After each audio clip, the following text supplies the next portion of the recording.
Hello friends, welcome to Designing and Fabrication. Friends, welcome to Designing and Fabrication. আজি আমি নতুন এটা সিৰিজ start কৰিম। ইয়াত অকল ইম্পৰ্টেণ্ট কুৱেশ্যনছখিনি ইম্পৰ্টেণ্ট পইণ্টছখিনি ডিছকাশ্যন কৰাব য'ৰ পৰা MCQ বনিব পাৰে। ইয়াত সিৰিজ নম্বৰ 1 ষ্টাৰ্ট কৰা হৈছে। প্ৰতিটো সিৰিজতে 10টা বা 20টাকৈ ইম্পৰ্টেণ্ট পইণ্টছ আমি ডিছকাছ কৰিম। তো ইয়াত ফাৰ্ষ্ট পইণ্টটো হৈছে The maximum temperature of weld zone in spot welding is 900 degrees Celsius to 1200 degrees Celsius. Next, fuel gas is used for deep underwater cutting is hydrogen. So, question যেনেকুৱাকৈ বনিব পাৰে যে deep underwater cutting কাৰণে কেনেকুৱা ধৰণৰ fuel gas use কৰা হয়। তাতে acetylene থাকিব পাৰে, অপশ্যন হাইড্ৰজেন থাকিব পাৰে আৰু বিভিন্ন ধৰণৰ থাকিব পাৰে, কোল গেছো থাকিব পাৰে। তো কাৰেক্ট এনচাৰ হ'ব হাইড্ৰজেন। যদি নৰ্মেল ৱেল্ডিং থাকে বা নৰ্মেল আণ্ডাৰৱাটাৰ ৱেল্ডিং কাটিং থাকে তেতিয়া কেতিয়াবা এচিটিলিনো ইউজ কৰা হয় বা ডিপ আণ্ডাৰৱাটাৰ কাটিঙত সদায় হাইড্ৰজেন ইউজ কৰা হয়। নেক্সট কুৱেশ্যন হৈছে powder cutting is a special method of flame cutting cast iron and non-ferrous metals. The powder introduced in the flame is iron powder.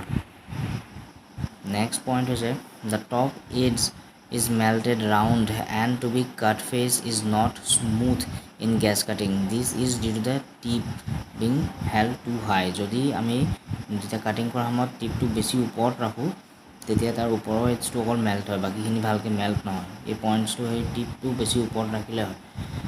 Carbon is the highest influence on the metallurgical weldability of the steel. Next পইণ্টটো কৈছে nickel is added to the steel is used at very low' temperature at -190 degree Celsius. Next point হৈছে the carbon equivalent of the steel so' that it may welded without preheat is less than 0.4। য'ত carbon 0.4তকৈও কম থাকে সেইটো আমি preheat নকৰাকৈও welding কৰিব পাৰোঁ, যেনেকৈ mild steel.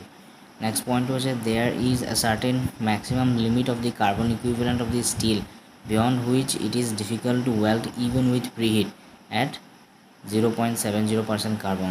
0.70% কাৰ্বনত যদি তাতকৈ যদি আৰু বেছি থাকে লিমিটত পাৰ হৈ গ'লে তেতিয়া আমি প্ৰিহিট কৰিও সেইটো ৱেল্ডিং কৰিব নোৱাৰোঁ যদি হাই কাৰ্বন ষ্টীল হয়।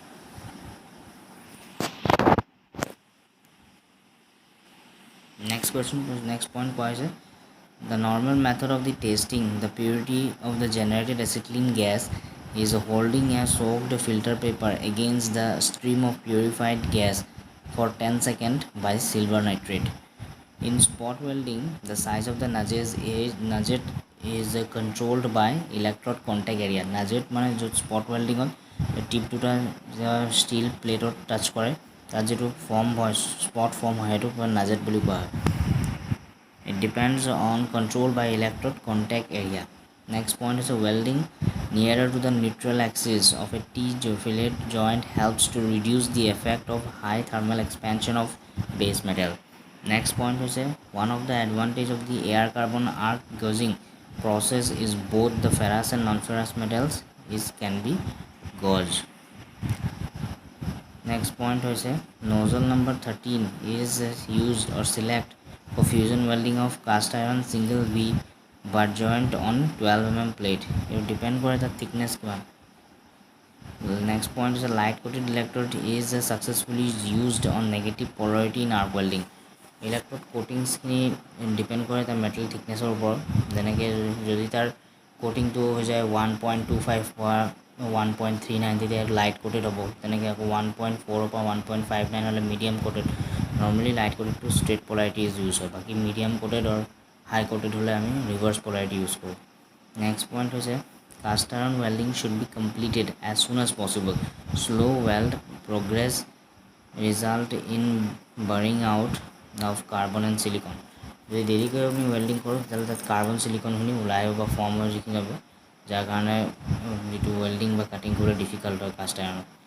The filler rod should select for welding of brass and silicon bronze alloy with borax flux. Intermediate welding method is used to minimize the amount of weld metal. 1 kg of the CaC2 calcium carbide is equal to 300 liter of C2H2 acetylene gas. Means 1 kg calcium carbide পৰা আমি 300 liter acetylene gas produce কৰিব পাৰোঁ। Next point is hold the blowpipe at 45-degree angle at the end of the weld in gas welding to prevent the undercut. Next point, the function of the filler rod in gas welding is to obtain the proper size of the weld and to add the additional elements. Next question, glycerin is added to water filled in the idling back pressure valve in order to freezing. Next point to question, in low pressure blowpipe, to avoid the danger of the high oxygen entering into the acetylene pipeline, an injector is used. Injector type and non-injector type আমি mainly দুই ৰকমৰ blow pipe use কৰোঁ. Non injector টাইপটো normally হাই প্ৰেছাৰৰ কাৰণে use কৰা হয়, বাকী injector টাইপটো ল' pressure ছিষ্টেমত ইউজ হয়, য'ত মানে আমি এচিটিলিন জেনেৰেটৰ ইউজ কৰোঁ আৰু অক্সিজেন চিলিণ্ডাৰ ইউজ কৰোঁ. তো আমি ইনজেক্টৰ টাইপত সদায় ইনজেক্টৰ এটা তাত ফিক্স কৰা হয় যাতে বেকফায়াৰ ফৰ্ম নহয়. Tinning copper means copper coating with thin coat of solder. Next point to question, in resistance brushing the electrode are made of carbon. Resistance brushing আমি কাৰ্বনৰ